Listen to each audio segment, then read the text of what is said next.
Hello and welcome to Conversations from the Shire podcast. I'm Andrew Ramponi.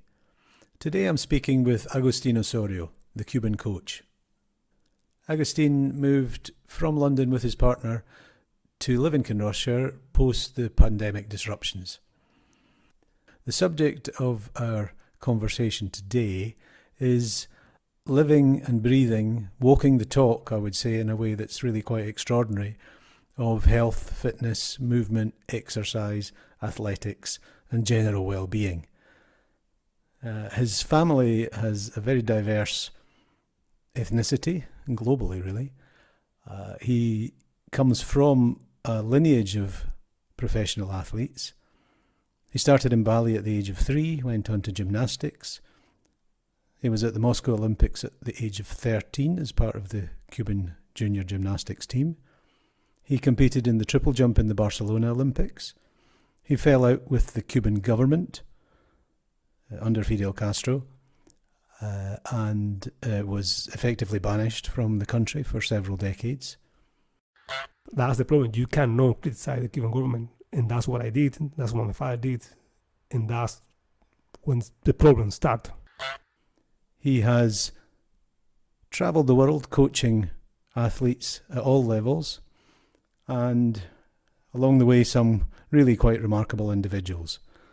The one that I think will strike most people as really extraordinary is an 85-year-old woman who approached him in Battersea Park, and she could barely walk, and she was wanting personal training sessions.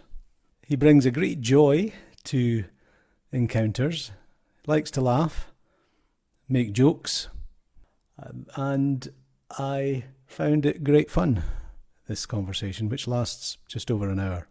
Here is the Cuban coach.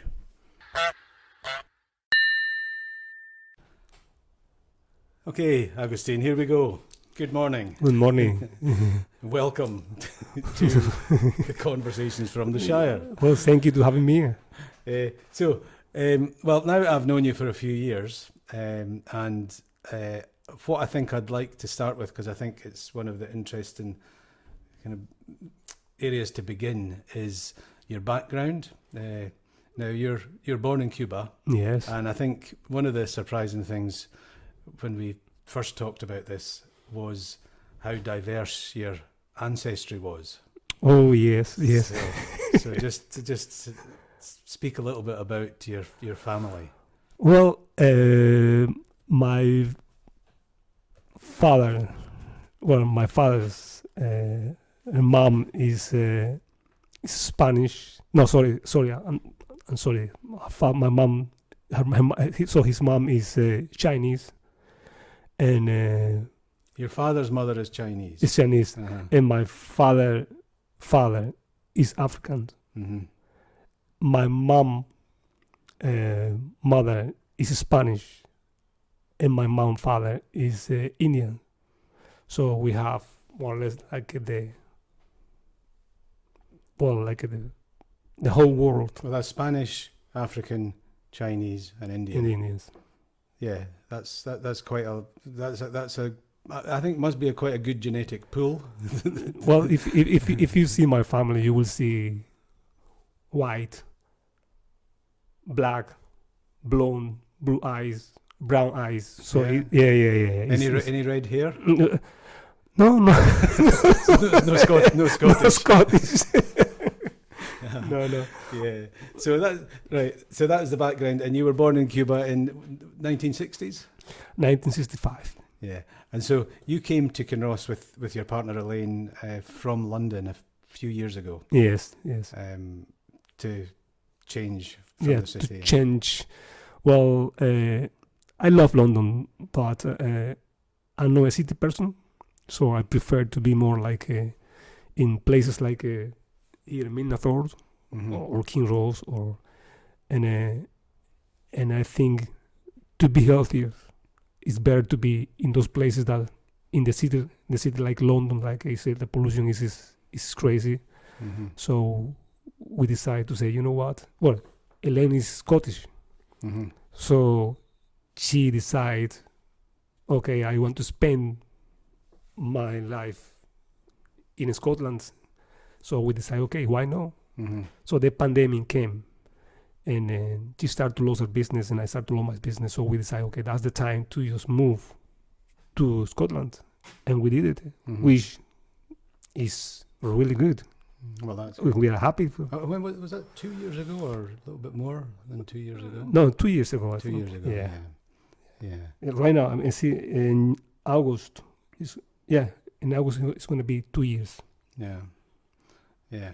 And so I met you because you had a feature in the newsletter when you came here, and I had been thinking about my health and exercise and things like that, and you were here, and it was this person who from Cuba, who had been a professional athlete and had been coaching professional athletes and Olympic standard and this sort of thing, and I thought, well, that sounds like a good opportunity to have someone with that kind of experience. And so that's how we met, and I started doing classes with you, which I still do, and it's been extremely good for me. Thank you.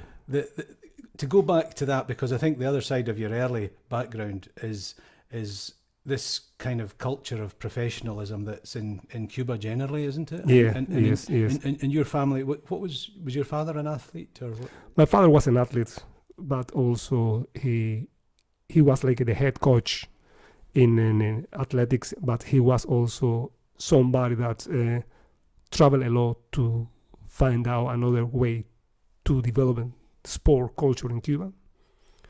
And my mom, she was a dancer, professional dancer, ballet dancer, all the folklore Cuban dance and all kind of stuff. And all my brothers and my sister, they were also, for example, engineers and also sport athletes, all kind of stuff. So the whole family have to do with sports. Although in Cuba in those days, you can be a top athlete, but you have to have a degree. If no, you cannot be a professional athlete. In those days, right now, I don't know how it works because I lived Cuba so many years ago, but in my time, professionalism in sports has to be together with a degree. So it's not possible to be a top athlete with... You had to have the academic background as well to be so they've moved, and that was a long time ago. Yeah, what a long time. I think that's still like this. It's still, well, what I heard still like this, but in my time was more strict. What do you think about that as a combination? Do you think it's important to have the academic part of it as... Well, it's really good to have an academic, for example, a degree or something, because you never know. Sport is not for life. You can be an athlete, but for maybe 10, 15 years, and then you have to do something after that. For example, I choose to be in sport because I just love it. So I have a PhD in sport science, and I have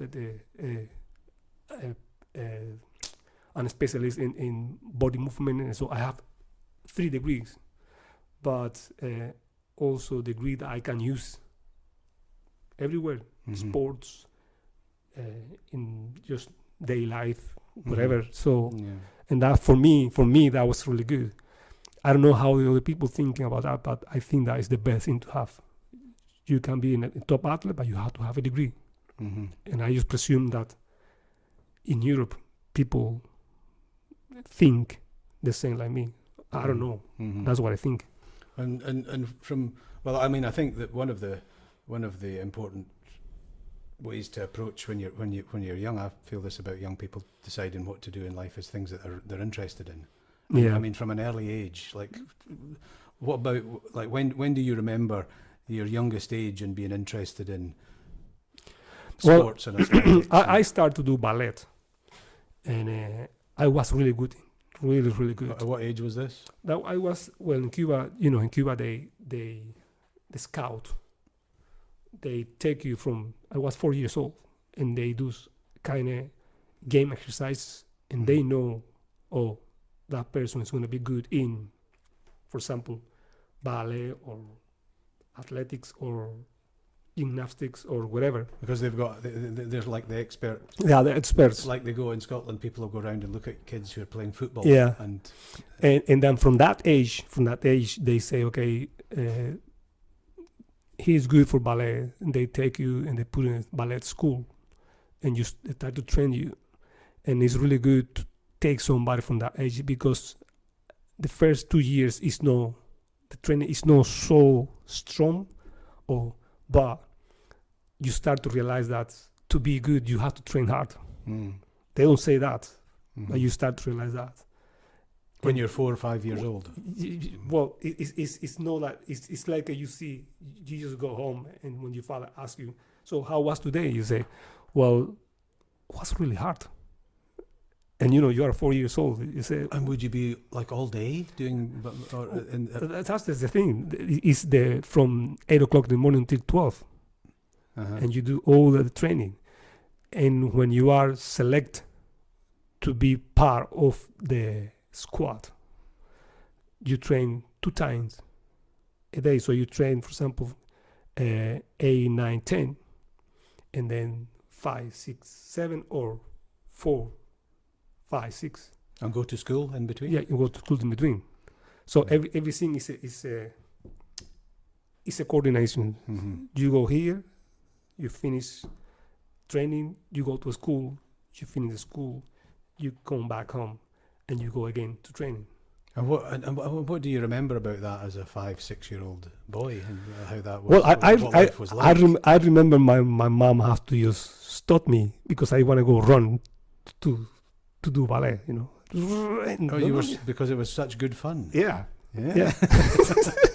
So she had to stop me. But so you were like an addict. Yeah. So at that moment, I didn't realize at the moment that I want to start it.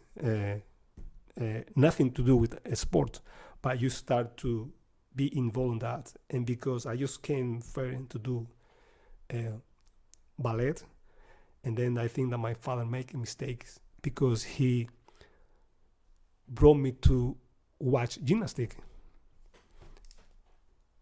Banging hands. Yeah. Gymnastic, and I just went there to do gymnastic, and I saw all those kids doing back somersault and front somersault and cartwheel and that kind of stuff, and I say, oh, I love that. That's more explosive. That's more, And then he asked me, do you want to try one time? I said, yes, of course. And when I tried, I was good. I don't know how. I didn't have the talent to do things that children that they were already in gymnastic, they couldn't. But ballet ballet. You're using your body. Using the body, yeah. It's like gymnastics in some. But in ballet, they don't teach you to do front somersault or back somersault. Okay. So when I just go there, I just started doing all that crazy things and jumping and running and front somersault without any experience. And the guys, one of the coach told me, do you want to do gymnastic? Yeah. Do you want to train gymnastic? Do you want to become somebody in gymnastic? I didn't know what become at the time. And I said, okay, yeah, I want to do gymnastic. And I was so good that I didn't want to go back to ballet. And that was a huge problem because I was selected to do the ballet to become professional. And you have to give up to do gymnastic. And so my father had to be in the middle, try to avoid that. A problem will start with both coaches, but at the end, the ballet teacher say, okay, if he wants to do that, just let him go. And I was so good that I went to the Olympic in gymnastics. But I'm convinced that if I keep doing ballet, I will be one of the best too. At the time, because so you gave up ballet at 7 or 8 years old? 7. 7 years old. Yeah. So you had done ballet for 2 or 3 years before. Yeah.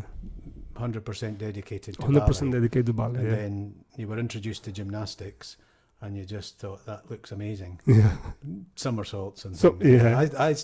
I still want to do a somersault. I don't know if I'm ever going to manage. I love this idea of running and jumping and somersault in the air. Can you still do that? Oh yeah, I can't do everything. You won't believe if I don't have those pain there, because coincidentally, yesterday they asked me, "Can you do splits?" I say, Mm. "Yes, I can do splits." "Can you do splits?" "Yeah, of course I can do splits." Mhm. And show me. I say, "Of course." So I showed them. I say, "But," I say, "I can do split. Can you do cartwheel, handstand? Can you do?" I say, "Well, I can do cartwheel and all kind of stuff, but no somersault because my back." Because of your back injury last Yeah. year. Yeah. So, but I can show you too, and I can do standing like this and back somersault too. And I don't know. It's because I spent all my life almost Mm-hmm. training for that. Yeah, more than 50 years. Yeah. Mm-hmm. So if Yeah. you train for that, there is no way that you can lose that. Well, you get older, but still, I still have the ability Mm-hmm. to do it, and that coordination, it never went Mm-hmm. away. Yeah, but if you keep doing it, Exactly. maybe if you stopped for Yeah. 5 years, it Yeah. would be different. But yeah. And Yeah. I can do exercises that children in gymnastics right now they can't. Mm-hmm. So Well, it's a very unusual focus. I mean, there's not many. There aren't many people are so dedicated to a physical yeah, kind of activity yeah. for so long. Lots of children do things for, they maybe start at 4 or 5 years old with dancing or gymnastics Mhm. or tennis or something like that, or Yeah. football, and they do it, and then usually when they become 12, 14, 16, it changes. And Yeah.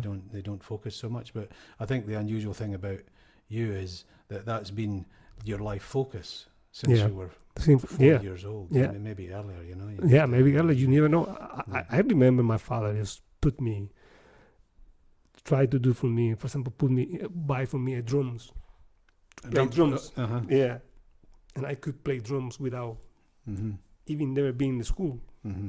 And but I didn't want to be a musician. It's something else. I want to do something that I have to use my body, Mm-hmm.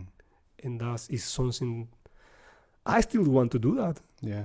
even I'm older, but I want to do something. I have to use my body. Yeah, yeah. I think it's there's this. I think it's sort of biological. I don't know if it's more of a fact than a theory, but that brains evolved with movement. So things Mhm. that don't move don't have brains, Yeah. and that movement is actually kind of like a fundamental life thing. Yeah. It's I agree. Yeah. and so I mean, you've just taken movement to a more not extreme in a Yeah. outside way, but just you've just been very focused on movement, Mm-hmm. and I mean it's fascinating. We all know as we get older or have accidents how important our body is, because when it stops working properly or causes us pain and discomfort, that kind of affects your life. But So I think the other thing is in Cuba, for example, you start to train, and the coach is available to telling you, yeah, okay, you are good to be in the Olympic with that young age, mm-hmm. which here you train, but it's difficult because there are so many talent out there, but nobody come and tell them, okay, you can be at the Olympic. Mm-hmm. These people training, and after, I mean, they got 13 and 14 years old, they get to that teenager age, and that's it. But it's also very, very competitive. So I mean, to become to the standard to go to the Olympics, if you think about the amount of people in the world and the amount of people who can go to the Olympics, is tiny amount of people. So you have to be really focused. That's what I felt was interesting about the sort of culture in Cuba, which I suppose had an origin before that. Why it was like, because you explained it was. I mean, you chose to be athletic, but other people would choose different, to be a doctor or an engineer or something. Yeah. Very, very focused on being the best in the profession that they could be. Yeah. And it was like the culture. I mean, do you know how that came about? Why did Cuba develop this culture? Was that after the war, the Second World War? I think that when Fidel Castro made the revolution in Cuba, his main focus in those days was everybody in Cuba have to have a degree. You have to know how to read. You have to know how to sign. You have to know how to do everything without help from somebody else. And that is something that I think that he did really well. So he wants to become Cuba like a powerful country in science, sports, and all that kind of stuff. So people grow in Cuba like, okay, I want to be an athlete. I want to be a doctor. I want to be that. But it's not I want to be. You could. Yeah. And they were and they had the resources. And they had the resources. They have the resources. So it didn't matter what you did, but you had to do something. You had to do something. Exactly. Yeah. So in Cuba, for example, it's an obligation to go to school. This is no, you have to have secondary school or pre-university school. You have to. If you don't want to go to school, even the police come to your house and take you. And if your mama doesn't want to bring you to the school, she get fined or she can even put in prison. So that's something that I think in one way people think that's communism, something like that. But in the other way, imagining that everybody can have a degree. You need people to clean the street. You people for everything, but it's good to know, to have knowledge about something. Well, it's just good to have a focus. Yeah, exactly. And to be clear about it, and especially within yourself. I mean, from your family point of view, because you had your siblings, your brothers or sisters, and they did different things. So your parents, because in the house you lived with your mother and your father and my sister and my brother and your grandmother, my grandmother, and my grandmother also. Yeah. And they just encouraged you to do something, and you chose ballet. Yeah. But you could have chosen something. You could have said it's fine. Yeah. So and your father, like, what was the average day when you were, say, you changed from ballet to gymnastics, and then you were focused on gymnastics from like 7 or 8 years old, and going to school. And what did you do other things? Like, I mean, were you in a city? Well, I was in my town. No, at the moment I was in my town until they took you to Havana, to the city, because they see you as a potential that boy can be a top athlete.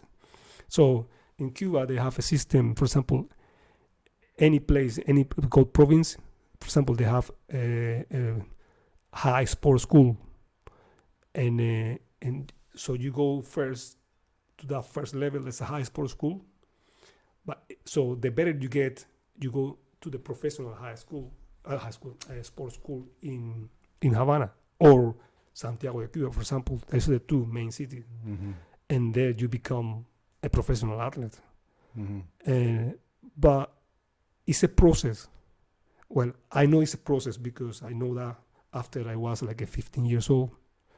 But it's a process, so they see you as a young talent. They train you and they follow you all the way until they see that, okay, he is the guy. And then they take you and they put it in the city, in the Havana city. So you don't live with your family anymore? No, you don't live with family anymore. So they give you everything. And what was that? What did that feel like when you changed to move? Well, it's hard because you are young, so you have to leave your family. You have to live.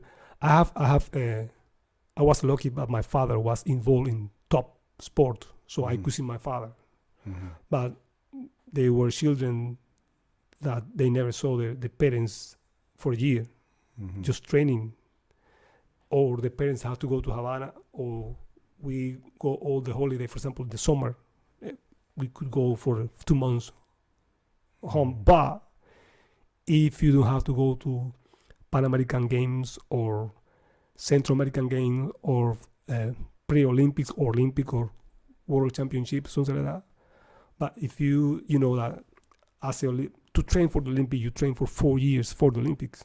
And that is also a process. So the first year, second year, third year, until you get. And you were training in gymnastics, so this was like the different things that they do, like, I don't know what they're called, but you run on the mat and you tumble and then you do all the different. We call all around.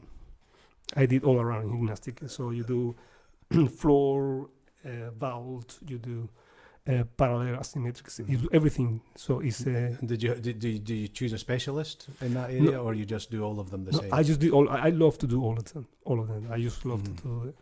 I wasn't good in pommel horse, but I was really good in the rest. But it's amazing the gymnastic, to be honest. Yeah. But right now, if you see the complexity of the exercises that they do, it's crazy compared with my time. But they're just pushing in every area in life. The human body is being pushed, Yeah, to see how far it can go. So at the age at what age did you go to compete in the Olympics? 13 years old. That was 13. And where was that? That was Moscow. in Moscow. Yeah.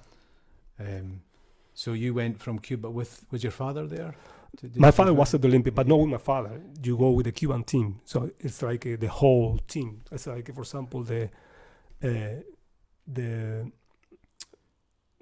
UK or UK, no, the British team for the Olympics. So the whole athlete, for example, for the sport together, and you have the Olympic Center, or the Olympic Center, or the Olympic Villa for the Cuban, the Olympic Villa for whatever. But because I was one of the youngsters, I have somebody with me that's guide me everywhere, you know, and which, I mean, that was a really nice experience. That was very really good. exciting. 13-year-old, and was that your first trip abroad when you went? No. I traveled when I was younger because I was good in gymnastics. So I went to Mexico. I went to in Latin America, Brazil. I went to do competition like this, and I went for the first time to. My first competition was really young, and I was in Bulgaria that time. Yeah. And I was really good. I was pretty good. So you were in Moscow, and this international event of the Olympics. And so what year would that be? What year were the Olympics in Moscow? 1970 something. No, 1980. 1980. Yeah. 1980. So what happened? Well, that was really weird. I think that was because, you know, so young age, and B, I don't know if you have been in Olympic when the whole stadium is full with people. No. I've been to some rugby matches and football matches. Yeah, but imagine that you competing at a time. No, I can't. It's crazy. So because I was so young, and I was maybe I was scared. So at the warm up. So the stadium, they have inside like a warm-up area, and I was doing warm-up, and I was doing in parallel bars, and I was preparing for an exercise they call Diamiro. I don't know how they call it right now, but it's Diamiro they call exercise. It's something really difficult that you have to do, and doing that preparation 10 minutes before we had to compete, I just broke my arm, my elbow. And that was the end of my career in gymnastics. Because what happened is that I broke my elbow in a pretty bad. That still today I can't straighten my arm completely. And in gymnastics, it's not possible to keep your arm a little bit bent. It has to be straight. It has to be perfect. So I have to stop. In the 1982, I was hoping to come back, but I couldn't.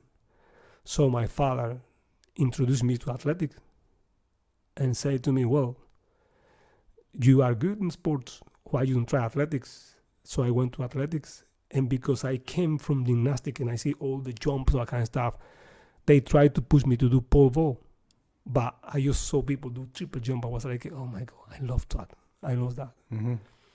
So I prepared myself to athletics, and when I went there in 4 years, I qualified for the Olympic again in athletics. I was jumping the qualification was 70 meters 24. So 17 meters. 24, yeah. So I qualified, and I went to the Olympic. So that's well, this is a very visual thing, but that's this room. Wow. Yeah. So and where was that Olympics? Barcelona. 1994. Okay, and then what happened then? No, I was number 8. Uh-huh. I was disappointed because I thought I could win. But, as I said to you, I come from gymnastic, trained for 4 years. I think that my expectations were too high. And but still, I was number 8. Yeah. Which is a really good achievement when you come from another sport to begin and start to training and in so short periods become one of the best in the world. Well, and it's an experience, and it's an achievement in all kinds of ways. Yeah. And and after the Barcelona Olympics, because the other interesting thing that you've mentioned to me before was a conflict with the Cuban government. Oh yeah. Well, the problem in Cuba is that as an athlete, you train really hard, and you do everything for Cuba, for the country, which is not a bad thing. But for example, if you win every Grand Prix, Diamond League or something like that, you earn like $30,000, or at that time was $120,000. So they reduced that for some reason, I don't know why. So I went to 2 Grand Prix and I was number 3. I earned at that time like 25,000, 50,000. I never see 1 cent from that money, and I wasn't agree with that. And in the other countries, most other countries, the money would go to the athlete. Yeah, the money goes to the athlete. For example, here in Scotland, I don't know exactly because there are not so many. For example, in athletics, there are a few professional athletes here, so I don't know what. But I know that in Europe, in athletes, if you win 50,000, you win 50,000. And in Cuba, the government takes it. Yes, that's what happened, and that's also my father wasn't agree with that too. So they fired him because he wasn't agree with that. I wasn't agree with that too, and that's why I just left the country. And then Cuba started to become more strength. I mean, and the athletes have more difficulty to. Was Fidel Castro still? Fidel Castro was still at the time in the power, but still. Cuba, for example, in the Olympic 1984 was number 5. Cuba was number 5 in the top list from 1 to 10. And it's a very small country. Yeah, Cuba is at that time was only 10 million people in Cuba, compared with the UK, compared with Germany, compared with all those countries, American, and Cuba was number 5. So we did really, really, really good, and that's when people realized that. So what's going on here? You train really hard. You do everything, but you don't gain anything. Where is all that money? A little bit of status, but that's only useful if you've got some other things that can go exactly. along with it. What is that money? And I remember I went to 2 Grand Prix. There was one, I think it was in Paris, and the other one was, I think, was in Germany. And this is when you're saying Grand Prix, you're meaning an athletics. That's the name of an athletics. Yeah, I just think of that as a motor car. No, Grand Prix is athletics competition, and then Diamond League is the Diamond. You get the guy Diamond. And I won 2 Grand Prix, and to be honest, I've never seen until today any cent from that competition for that money. And I was like, okay, you know what? That's the time to just. What did the Cuban government say to you when you were? That's the problem. You cannot criticize the Cuban government, and that's what I did. That's what my father did, and that's when the problem started. And I decided, I was angry. I was really, really angry, and sometimes when you're angry, you say things that you regret later. But I just have to say that, and I just say. And to be honest, if I have to say again, I will say again. But I decided I have to leave that country, and I decided to leave, and I live, in 1994 after the Olympic. I lived. And you went to where did you go? I first went to the Germany, and then I went to the Netherlands. Just working and coaching and... Yeah, to work coaching, because I knew that transition, it will take me 4 or 5 years to compete for a country. Mm-hmm. So 4 or 5 years training, just not competing, your motivation is going to go down. So I say, well, I have so much knowledge, I have so much experience, I have 30 degrees, I have so many degrees, so I can use that to train people. So I started to develop athletics in the Netherlands, jumps, sprints, and all that kind of stuff. Mm-hmm. And I did really well. Mm-hmm. And also, I mean, it's to be competitive in all athletics things and gymnastics and, I mean, even ballet is younger people, isn't it? When you get to 30, 40 years old, you can't, in most sports, you can't be competitive at a high standard because you're just getting older. You get older, you will find in any sports a young guy that's coming from nothing and become somebody. Mm-hmm. And you have to be prepared for that kind of guy to come. You can be the best. Like, for example, if you see Usain Bolt, he was the best runner, or still the best runner in the world because he had the world record, until he knew that, okay, somebody's going to come and going to beat me. But if that person is going to break the world record, I don't know.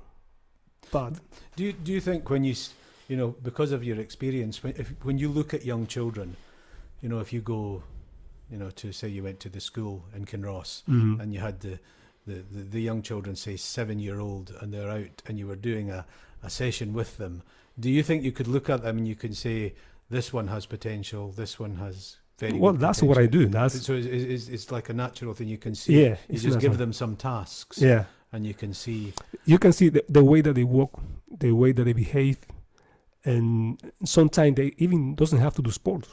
It's just there is something in the human body that show you the quality, what you can be. For example, if they want to be somebody, for example. Sometimes you see what I miss here is people doing, for example, I see people doing triple jump, that they don't have the talent, they don't have the quality, and they can be triple jumper, while the coach is telling them you can be. So it's crazy because it's really hard. But that I used to say triple jump, but gymnastic too. I see children doing gymnastic, and the coaches tell them, for example, when we live in London, oh, you can be an Olympic athlete.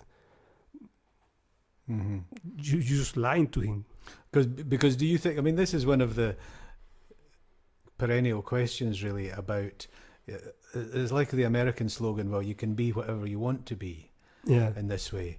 And I'm doubtful, you know, that you can, because there's going to be a combination. What was that? It's like there's 10,000 hours or something. To be professional at something or to be very good at something, you need to have at least 10,000 hours practice. There's some idea about whatever 10,000 hours. So I heard about that. You know, if you want to play a guitar or the drums or you want to, whatever it is you want to become good at, you need a minimum of that. But then that's going to take you to some level. And I mean, is what you're saying that to actually become world class, you need something that, yes, you have to practice, but you have to have something that's there as part of your genetics. You have to have something that is going to give you that gives you that potential, and then you add the practice. And if you don't have that something in the first place, to do ballet or gymnastics or athletics or these sports, you won't be able to do it. No. Listen, we all have talent. You, me, everybody have talent. You have to develop that talent. But for example, if you tell me right now, okay, you're going to study violin, you're going to be the greatest, I know that I can't. I can do it. Maybe I can play, but no, like really a professional one. But if you want to be a professional, there is something in you that will tell you, okay, this guy is going to be amazing. This guy is going to be a professional. And in sports, it's the same too. There are people that they do sport. You have in sport the talent people and the people that work hard. And you have to combine that. When people work hard, they are focused. They are just, I want to do it, but they can't do it. But they have to work a little bit harder. Mm-hmm. And you have the talent, the guy that doesn't have to work really hard, and they will make it. But what happens sometimes is that those talents, because they have the talent, they don't do too much, they don't make it. Mm-hmm. So they think, okay, I have a talent, but they don't work hard. Yeah. And you have to work. I mean, hard mean smart. It's not that you have to kill yourself to achieve something. But if you have a program, and they say, okay, I'm going to bring from A to B, from B to C, and from C to Z. So it's like you're needing the talent, you're needing the motivation. Motivation, yeah. That's And then you need the discipline too. Discipline, yeah. Yeah, I think because I've often noticed that the motivation's like it can just come and you can be motivated, but then you're motivated for one day and then the next day you're not motivated anymore. And that's So you need this discipline to kick in as well. It's a very interesting subject, this, how much it is dependent on the characteristics that you bring to with your talent. And I think the other thing I noticed personally for myself was it depends on what's around you, and I suppose the culture and the time that you're brought up with, your family or the society and things like that. And some people, for school for example, some people are naturally interested in academic things. Maybe they're interested in maths, or maybe they're interested in language from a very early age. And so it's a perfect thing for them to do this because they like it and they're good at it. Sometimes they go together in the beginning, and many other people aren't. Yes. Or they're not at that time. You know, when they're 5 years old, they're not interested in reading. Exactly, But the school says you have to read now. Yeah. This is the time to start reading, and that's very. I mean, obviously we've got to cater for in a society for a whole range of things, and in schools it's limited. But I think that causes an awful lot of problems for people to, if they're good at something and they're interested in it, that would be the thing they should be doing. Maybe they'll change their interest, like you changed from ballet to gymnastics to gymnastics after 3 years, and they'll change. But that's what makes life really interesting, is that you can go with that, because also you get. I mean, I've met many people who've made choices, maybe from school to go to university to study something, and they get the job, and then they realise they don't like it at all, that job. And then it becomes difficult to change. I mean, you're in that sense. There's a lucky thing, because you've been able to spend your entire life, not like it's been a smooth journey, doing something that you were focused on doing. Yeah. And I mean, that's quite unusual. It's a very unusual thing. And that's something that you bring to what you do as a coach. This feeling about it. So how do you deal with people who want to do exercise, but they're struggling to do it? They're struggling with it. They've got like the motivation, but they don't have the discipline. I mean, what do you do when you have that? Well, motivation is really important, but when you see people that don't have the motivation, you have to try to invent, because it's not anymore. You have to do that kind of exercise. You have to invent an exercise that person gets motivated. For example, imagine that you have to do something easy, squat. And some people say, I'm really bored of doing squat. Okay, no, you have to invent an exercise that will have the same intensity and the same meaning. And at the same time, when he does it, he will motivate to do it. That's my experience. And that happened not only with children, that happened with adults too. For example, sometimes people say, I want to do personal training. And when you get there, you can see, he doesn't have to say anything, or she doesn't have to say anything, but you can see that his motivation or her motivation is completely lower. So to reverse that, even if you have a program in your hands, you have to say, okay, let me put something different. So you have to have every time a plan A, B, and C in case that happens. And when you do that, you immediately see the changing in his face or her face, and then you start to work from that. Like they wake up. Like a wake up. Yes, that's my experience, and it works. It works 100%. If no, the person has to be sick. And when the person even is sick, that you know that there is no way that you can lift that person up, you still have to invent an exercise to lift that person, not 100%, but at least 50%. Yeah. And that's the only way that you can keep that person the motivation of the person, well, not 100%, but more or less. Yeah, because I suppose everybody, even the professional athletes in anything, they're going to have days where they're you have not up so good. and down, and sometimes it's more down than up. Yeah. So that's why it's important to be a really good coach, and a coach that can analyze a person just to see them, or to see him, her, or even a child from 5 years old. And then when you see that, you say, oh my God, I feel good when I see that the child, 5 years old, 10 years old, become like alive. You say, okay, I'm doing a really good job. Yeah. One of the best stories that I've heard of yours, which I think is good to share, is the old lady in London. Oh yeah. Yeah, I think that is an amazing story. So she was in the 85 years old, or maybe I think, at the moment she was 85 years old. She couldn't walk, but she wants to be available to walk and run.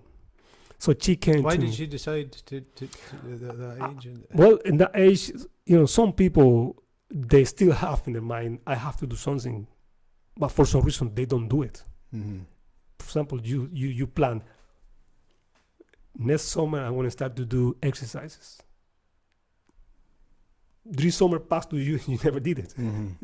So that woman, she have the desire to do it, to do exercises, to be available to walk and not anymore use the crutches. How do you call that? The crutches or the Zimmer, like a frame thing. Like a frame thing, yes. So she contacted me, she spoke with me, and she told me, I want to do exercises.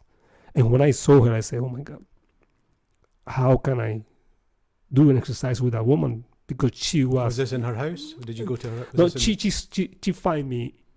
I was doing personal training on the Battersea. Battersea? Yeah, Battersea Park.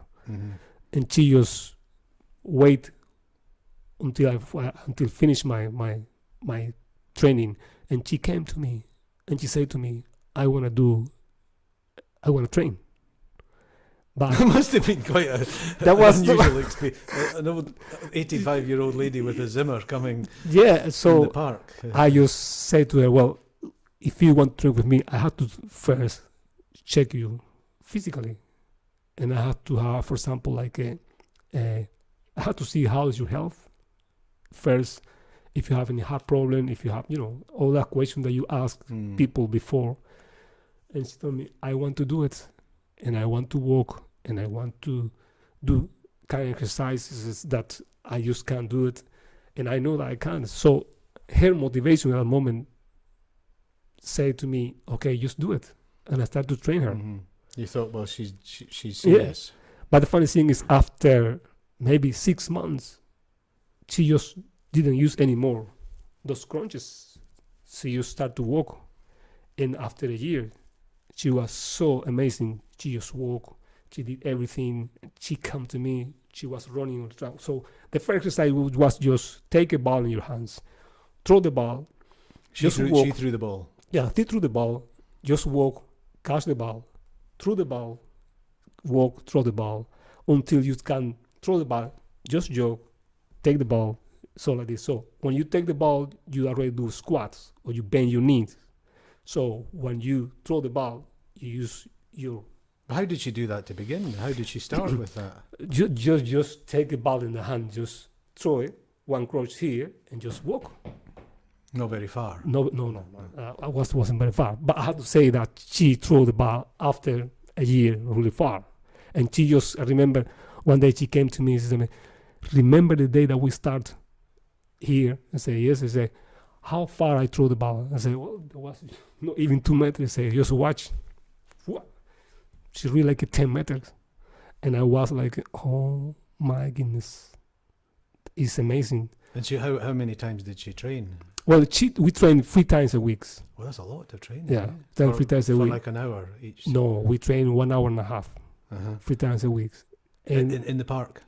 No, first we train in the house, and then just to make those running in the park, because we need a huge space to just let him walk. But that woman inspired me so much, because at the moment was 85. She's still doing exercises, but she become like a young person, although she was 85. And even everybody was like, and I have to say, I think that because of that, a lot of people just came to me. So the result of that woman. I mean, it's a very unusual story, isn't it? Yeah. People do start, you hear about people starting often and as they get older to do exercises, but sometimes they're talking about 50, 60, Exactly. 70 years old, and then you're talking about someone who's over 80, who can hardly walk. But motivation is the most important thing, because what happened is she was motivated to achieve what she wants. She said, I want to walk and I want to train. And when we trained 1 hour and a half, but she trained 1 hour and a half. And the training was just throwing the ball and walking. That was one part of, for example, we trained Monday, we did physical exercise, and Tuesday, but Monday, Wednesday, and Thursday was more try to throw the ball, take the ball, try to run, which that came late, but when it came, that was amazing. So it's something that you have to do. It's something that, well, to be honest, even me, I was surprised with the result and the way that she achieved everything. Had she been like when she had been younger? Had she been athletic? No, nothing. She didn't. Her whole life? No. She wasn't. But she wasn't a dancer. She wasn't a sports player. Or I think that she realized that. That's one thing that she told me. I want to do something before, but I couldn't. So I want to do it right now. But right now, that was 85 years old, and that is a lot of. I mean, it's too old if you never did something. Well, you would think so, eh? You would think exactly. That's what you think. Very, very unusual. But the thing is, what I mean is, motivation is really important. But she was disciplined every day too. Disciplined. So she didn't say, "Oh, Agustin, I don't feel very good." Even if I just, in London traffic, if I came late, just 3 minutes, she was calling me. Where are you? I'm waiting. What are you? I'm getting annoyed because I want to be exercising. So you have to be here. You have to just. And I was like, no, I'm on the way. I'm on my way. But I had to say that is. If I just take all the personal training, that woman was special. Well, yeah. And I think it's because her motivation that brought so good. To be honest, it's a shame because I just lost contact with her. Because this was just before, not long before before the you pandemic. came, just before the pandemic, yeah. Yeah, and then the pandemic came, and then you came to Scotland. But I think that the pandemic we couldn't go anywhere. At the beginning, even you could walk, but in London at that time you couldn't do even exercise at that time. So I think that's put everybody down. Yeah. And for her, because she called me that time, she told me, it's a shame because I'm afraid to go out. And I said, well, there's nothing I can do. So I started to do some exercises on internet for her. But for some reason, she said, you have to be here. I just can't do it seeing somebody on TV or screen. You have to be here because that's what lit me up. Yeah, she lived on her own. Yes, she lived on her own. Yeah, yeah. But so it doesn't really have an ending, that story, in a sense, does it? No. But it's just, but the process, and so she trained for over a year. She trained for I think a year and a half she trained. And when she was doing the sessions, was she enjoying? She was enjoying. Even when she could barely walk. Well, at the beginning, she couldn't do anything. I mean, I was trying to do things, and she find difficult. But my first thing is just to get up. You have to stand up. So my first exercise was like, okay, stay on the chair, up. Sitting on a chair. As soon as I just sit up and just down, up and just down. That was the simple thing. It's something that you do. So she would be on the chair and she had to use the help to and go up to stand and down up until she doesn't have to use any help to go up and down. Mm-hmm. And then when I saw that, it took me, I think, almost a month until she could stand up without using anything. Mm-hmm. And then, okay, she can stand up right now. And then, okay, we have to walk right now without any help. Mm-hmm. And she just walk. And then from that moment, we said, okay, we have started to do. And I remember she did, for example, press up. And I was surprised because she did press up, deep press up. And I just couldn't believe on the grass. Yeah, she did press up. So do you think she was practicing when she was on her own at home? I think that she was practice. Uh-huh. I think that's she have a goal. She wanted to achieve something. She wants to do something. I think that was maybe, some people say, before I die, I want to be better. And it's never too late. Yeah. The other thing, it's just an incredible story. The other thing that just makes me think of that I've taken from working with you in training sessions is that the equipment doesn't have to be complicated. No. You don't need. I mean, so many gyms now have a lot of complicated machines, and I guess they're interesting in some ways, but you don't need the machines. No. You just need your body to train for yourself, to keep your body fit. You don't need anything. What you need is a mat. If you have grass, you need a grass. Mm-hmm. If you have a floor, you need a mat. And for example, if you can use a towel, or you can use even you don't need weight. Mm-hmm. To train your physical, you don't need weight. You just do exercises, and there are thousand exercises out there that you can do. The thing is that the way that you have to do the exercises, how you have to do it. Mm-hmm. So you have to have somebody tell you, okay, that exercise is good, but it doesn't work. Well, no, you don't tell them, but as a coach, you know that don't work for her or for him. Yeah, you can't do the same thing with everybody because they're different bodies. It's different body, and there's the shape, different movement, and all that kind of stuff. And for example, like people that they can't even move their shoulder, or they can't even move their legs. Mm-hmm. So you have to try to do something that he can move or she can move their legs in a way that is easy for her. And sometimes, if you go to the manual, they say, no, you have to do a squat like this, because if not, you break your back. But some people, they even can't do that. So you have to find out a way to do the same thing. And even if they make a mistake, but in a way that helps that person. So how many, this is just a random question, how many variations of different exercises do you think that you have in the repertoire? I mean, thousands. I figured that, because often when you make variations to the different things, the exercises that you give me, and a simple thing, like you say, like a press up could have, everybody knows what a press up is, more or less. Yeah. But a press up, I mean, there's how many different kinds of press ups? Yeah. 200? Yeah, 200. Yeah. And the thing is that what I mean with change exercises and adapt exercise to the person is, for example, if you go to Google or you go to the specialists, the exercise they say, okay, you have to press up that way because your elbow has to go, for example, backwards, or your shoulder has to be like this. But if the person that you train at the moment have any difficulty to do an exercise, then you have to do the same thing, but you have to improvise an exercise that you can do the press up. Mm-hmm. But sometimes if somebody else from outside will see the exercise, the press up, they will think that's wrong. But he doesn't realize that what you're doing is to help and improve, not only that he can't or no, but also that injury get better.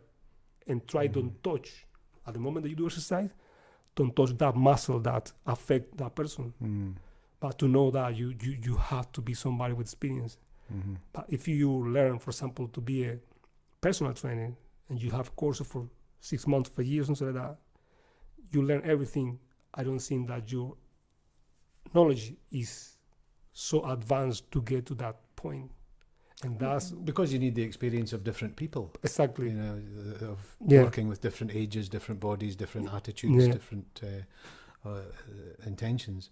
It's everything is like that. And that's again another thing, to find something that you like and then you're good at, and they both often go together, and then you keep focused on it.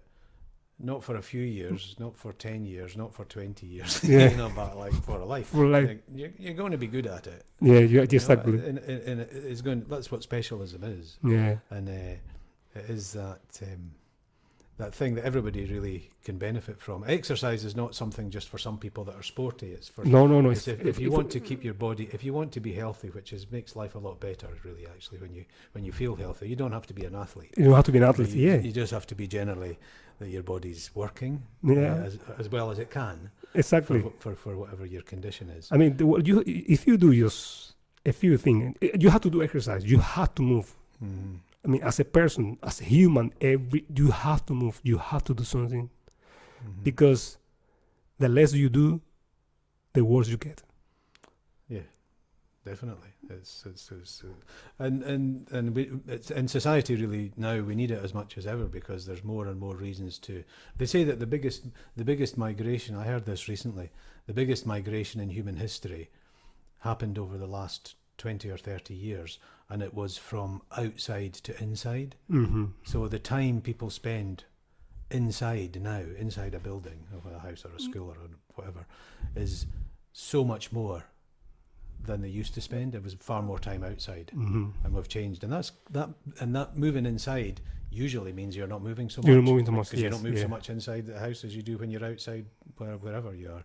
And it's kind of more important than ever that people, if they want to look after their body, that they do move.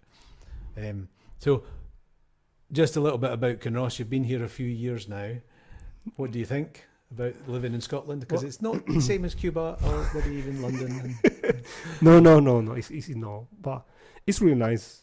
I like the weather here. I mean, it's not too hot, but it's not too cold sometimes, And for some reason, there is something here in Scotland I like. I have been here for so many years. I mean, so many years now, 4 or 5, 6 times in Scotland. And I just say... When you came to visit? When I came to visit, yeah.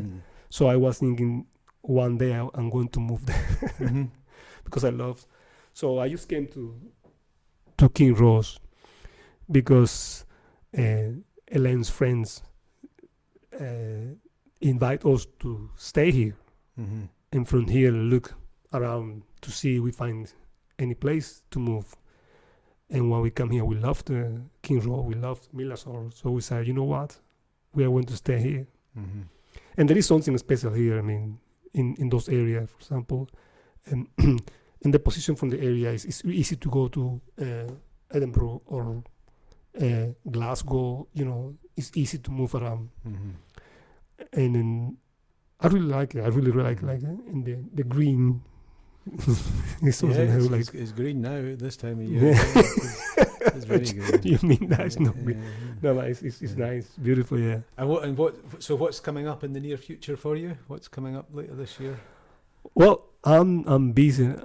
As I tell you, I'm busy right now with 2 athletes, young athletes, and we are busy to qualify for the Commonwealth Juniors. It's in Trinidad and Tobago. So this Friday we have a really important competition. It's a qualification. School children? They train in Dunfermline Athletic Club, but they are school. High school. Yeah, high school is 15 years old. So this Friday is going to be really, really important because that is the day qualification, and so she qualified, which is likely she will go. And is this a running? It's a sprint. She's right now is the best sprint in Scotland in under 17 years old. she's 15, but she's running on the 17 years old right now. Mm. And Can she run faster than you? that's funny. We did a competition it's a few months ago, but that was before I got my back problem. And well, I have to say that they didn't beat me. Oh, well, but they didn't run fast. But yeah. she ran right now really, really fast. I mean, I don't think I can beat her right now. Mm-hmm. I don't think I can beat her. It's Ah. difficult. Well, that's something to look forward though. You know, Yeah. good luck to them. No, It must be nice when you're a coach and you're coaching someone at a very high level. I mean, the satisfaction or the pleasure. Yeah. The same with the Yeah. old lady in London, you know. Yeah, But and then the high level, and they're going to a international yeah. event. Well, that's my goal with them. Although I just keep doing personal training and everything, but also I do train athletes more in athletics because that's what I want to do right now. But the thing is that I do sprint because I came from triple jump, a jumper. So I was a jump coach. But in Cuba, if you are a coach, you train for everything. So it's not like here you train only to be a jump coach or sprint coach or throw coach. In Cuba, if you are a coach, you are a coach for everything. You have to know to teach everything. Mm-hmm. Here, to be honest, I have no idea because I'm in Scotland only almost 2 years, so I don't know how it works. But I know that in London, they have only sprint coach or jump coach, which for me is crazy because athletic is so, big sport. Mm-hmm. So many different specialisms and Exactly. niches in it. Yeah. So you have to know a little bit from everything. Mm-hmm. Well, in Cuba, it's not a little bit. You have to know for everything. Mm. And that's what makes me, I think it's a different scene when I see coaches here, which I don't want to say that they are bad, but what I mean is that they don't have that knowledge. Mm-hmm. They just know about, jumping. But what about sprinting? I don't know anything about sprinting. Yeah. Oh, okay. Yeah. So Yeah. but you have to run too. No, I don't know. Okay. Okay, so just a random question came into my head just to kind of finish up just now. If you were going to, is there anything you want to learn that you don't really know anything about? Because obviously you're learning all the time about what you've been into doing for the past 50 years and more.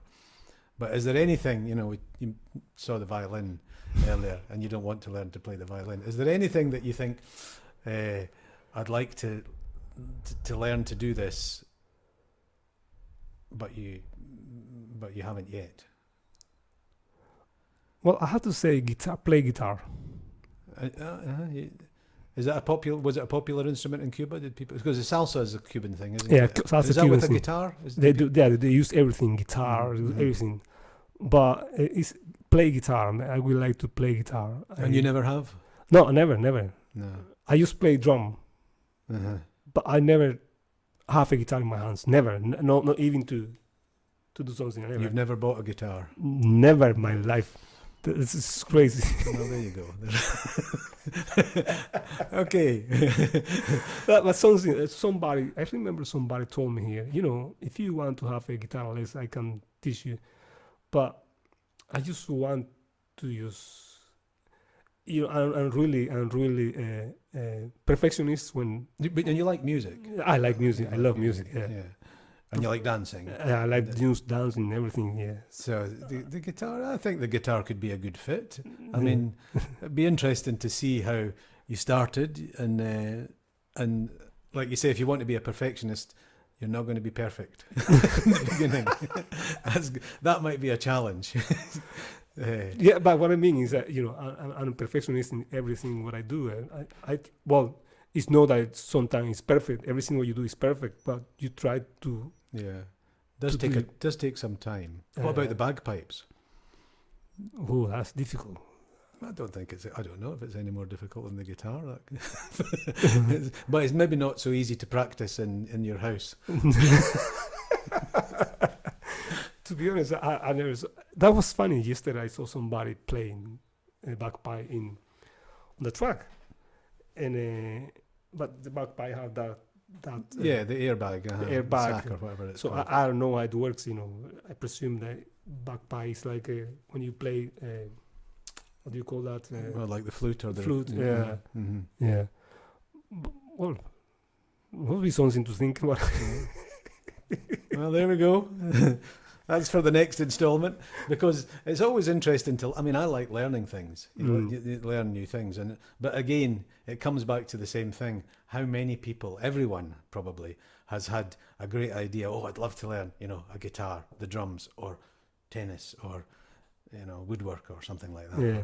or painting, and then after a little while, they don't really feel like it so much. Well, And so I just wonder if you, like the discipline that you've had for your entire life, for really, I would say it's a kind of health and fitness thing overall, in athletics and maybe in particular.